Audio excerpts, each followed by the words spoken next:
स्वागत है आप सभी का हमारे टीच फॉर यू क्लासेस में। शीलता जो कि सेंसिटिव होता है, उसे अपनी दुनिया में अचित सचेतन रहने वाली व्यक्तित्व ही सृजनात्मक होता है। यह कथन किसके द्वारा कहा गया है? तो संवेदनशीलता कहा गया है कि रोल मे के द्वारा कहा गया है। अगला है कि वैशिष्टता।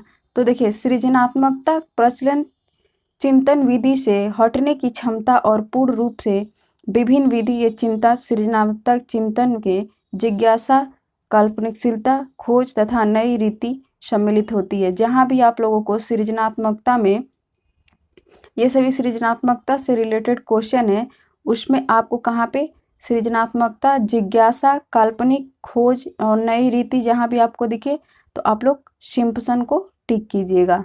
चलिए अगला है कि सृजनात्मकता जो है वह क्षमता का प्रकटन केवल मनोवैज्ञानिक क्रियाओं के विशेष वर्ग में ही होता है जिसमें नवीनता की विशेषता होती है।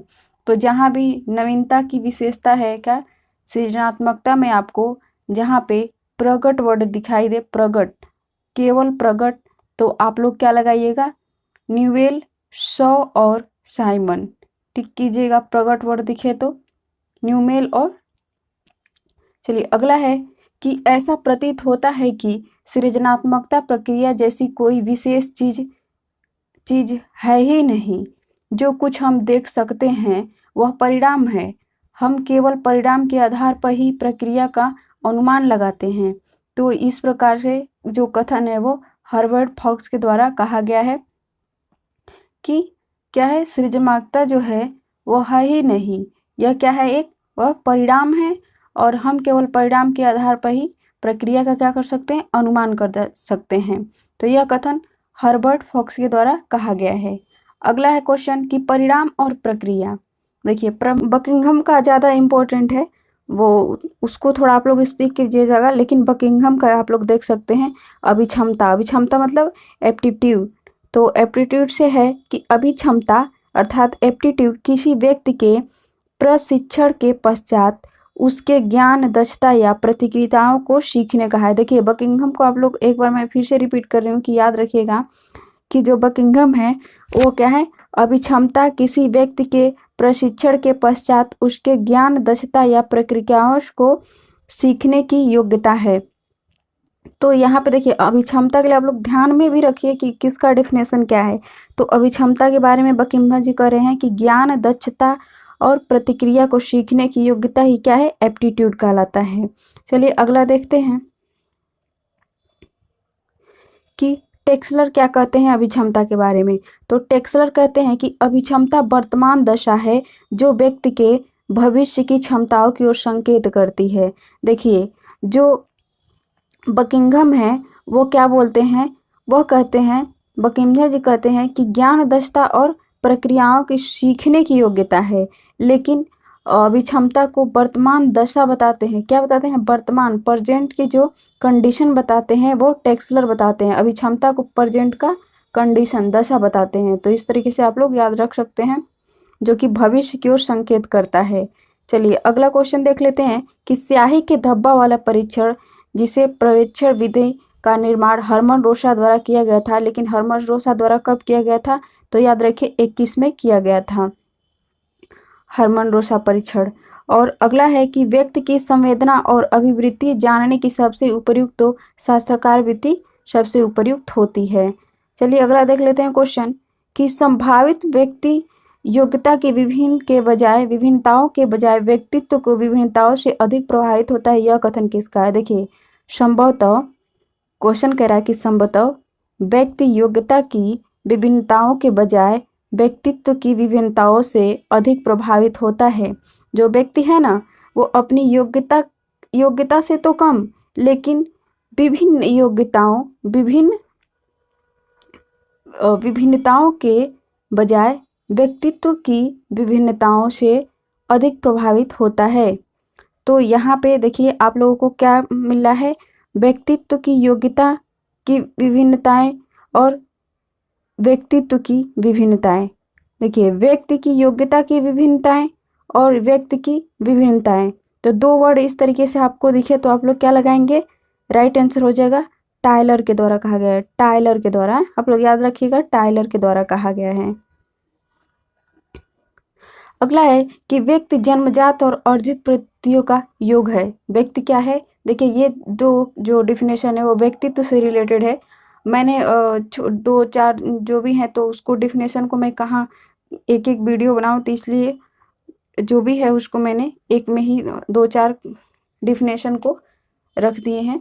तो जो ये देखिए व्यक्तित्व से है, पर्सनालिटी से, तो ये भी पर्सनालिटी से है। तो जब भी यदि आप लोग के बुक में पर्सनालिटी से आता है तो यहाँ पे क्या होगा कि जो व्यक्तित्व है वो जन्मजात और अर्जित प्रवृत्तियों का योग है।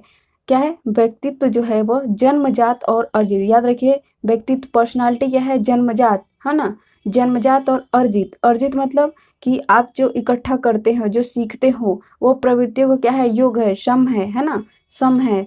तो ये क्या हो जाएगा, बोरिंग के द्वारा आप लोग बोरिंग क्या करते हैं, बोरिंग से क्या किया जाता है कि योग किया जाता है जन्मजात, और इस तरीके से याद रख सकते हैं, कोई भी ट्रिक बनाकर आप लोग और याद रख सकते हैं बोरिंग। चलिए अगला क्वेश्चन है कि व्यक्तित्व का सर्वाधिक मान्य वर्गीकरण किसका मान्य, जैसे पर्सनालिटी है ना, तो पर्सनालिटी को वर्गीकरण बहुत लोगों ने किया है, बहुत लोगों का मतलब कि बहुत सारे वैज्ञानिक किए हैं, लेकिन यहाँ पे सबसे अच्छा जो मान्य है वो किसका है, तो यंग के द्वारा, जो युंग है उनका पर्सनालिटी जो है माना जाता है वर्गीकरण। अगला है कि बुद्धि का वैज्ञानिक मापन, तो देखिए कभी भी आपसे बुद्धि का वैज्ञानिक मापन पूछे कि सर्वप्रथम किसने प्रारंभ किया था, तो बीने ने किया था, बीने और साइमन ने किया था। अगला क्वेश्चन है कि संवेगात्मक बुद्धि का सूत्र, देखिए इमोशनल बुद्धि, जो इमोशनल बुद्धि होता है ना, तो वो जो सूत्र दिया था वो किसने दिया था, तो यहाँ पे डेनियल गोलमैन को आप लोग याद रखिए। देखिए इमोशनल जो बुद्धि होता है उसका सूत्र जो दिए थे वो डेनियल गोलमैन ने दिए थे, आप लोग याद रखिए, इमोशन और डेनियल गोलमैन, इमोशन और गोलमैन। जब भी आप इमोशन में होते हैं तो आप क्या करते हैं, आपका दिमाग क्या होता है, गोल गोल घूमने लगता है। तो आप लोग ऐसे याद रख सकते हैं कि इमोशन बुद्धि का सूत्र किसने दिया, डेनियल गोलमैन ने दिया था। चलिए अगला क्वेश्चन देख लेते हैं कि परीक्षा एक व्यापक शब्द है, यह किसने कहा है। परीक्षा जो है, एग्जाम क्या है, एक बार ये एक संकुचित नहीं बल्कि एक व्यापक शब्द है। तो यह जो कहा गया है वो गुड के द्वारा गया है। तो अब परीक्षा में आप बैठते हैं और आपको क्या दिखता है कि परीक्षा बहुत ही क्या है, व्यापक है, बड़ा है। तो जब कोई चीज़ बड़ा होता है तो उसके लिए आप क्या करते हैं, गुड, CV गुड को आप लोग याद रख सकते हैं। चलिए अगला क्वेश्चन देखते हैं कि एक उत्तम परीक्षण आवश्यक रूप से प्रयोजन एवं मानकीकृत यंत्र है जो मानव व्यवहार का वस्तुनिष्ठता एवं व्यापकता के साथ निरीक्षण करता है। तो यह कथन हो जाएगा कि डॉक्टर महेश भार्गव का कथन है। कैसे याद रखेंगे कि एक उत्तम परीक्षण, देखिए ये परीक्षण की बात कर रहा है, परीक्षण से डिफिनेशन है कि एक उत्तम परीक्षण आवश्यक रूप से प्रयोजन एवं मानवीकृत यंत्र है। देखिए याद रखिए, मानवीकृत यंत्र है, जहाँ भी आपको वर्ड मिले, जो मानव व्यवहार का वस्तुनिष्ठता और व्यापकता, इन दोनों को आप ले सकते हैं, के साथ निरीक्षण करता है। देखिए निरीक्षण किसके साथ करता है, वस्तुनिष्ठता और व्यापकता के साथ। तो ये महेश चलिए लास्ट क्वेश्चन है कि मूल्यांकन प्रक्रिया में अभिलेखीकरण उस नींव के पत्थर की भांति है जिस पर छात्र के सर्वांगीण विकास का भवन बनाया जाता है, क्योंकि अभिलेख के माध्यम से ही उसकी पूर्व, वर्तमान एवं भविष्य की उपलब्धियों का अनुमान लगाया जाता है। तो इतना जो अच्छा सा ये डिफिनेशन किसने दिया है, तो देख लेते हैं, SK दुबे ने दिया। अब दुबे जी को कैसे याद रखेंगे, तो देखिए नींव के पत्थर की भांति, देखिए ये जो डिफिनेशन वो पहले मूल्यांकन से है ना। तो मूल्यांकन में यदि आप लोग याद रखिएगा कि मूल्यांकन से डिफिनेशन यदि आ जाता है तो आप लोग याद रखिएगा कि क्या होगा उसमें, यदि आपको दिखे कि नींव के पत्थर की भांति जिस पर छात्र के सर्वांगीण विकास का भवन बनाया जाए, किसका विकास का भवन बनाया जाए, किसका, छात्र का सर्वांगीण विकास का भवन बनाया जाए, भवन की बात जहाँ पे हो, और नींव के पत्थर की बात हो, नींव के पत्थर की बात जहाँ हो, विद्यार्थी के लिए सर्वांगीण विकास के लिए भवन बनाने की बात हो, इस तरीके की आपको कीवर्ड जहाँ भी दिखाई दे उसी की पूर्व, वर्तमान एवं भविष्य की उपलब्धियों का अनुमान लगाने। देखिए, वर्तमान और भविष्य की उपलब्धियों का अनुमान लगाने की जहाँ पे बात कहे तो ये क्या हो जाएगा, प्रो एस के दुबे के द्वारा कहा गया है। तो एक मूल्यांकन से ये क्वेश्चन आने की थोड़ा सा ये भी सही दिख रहा है मुझे, तो मे बी कि ये भी आ सकता है। तो ऐसा इसको अभी आप लोग याद रख सकते हैं। तो thanks for watching guys. Video अच्छी लगे हो तो लाइक शेयर कमेंट जरूर करें। धन्यवाद।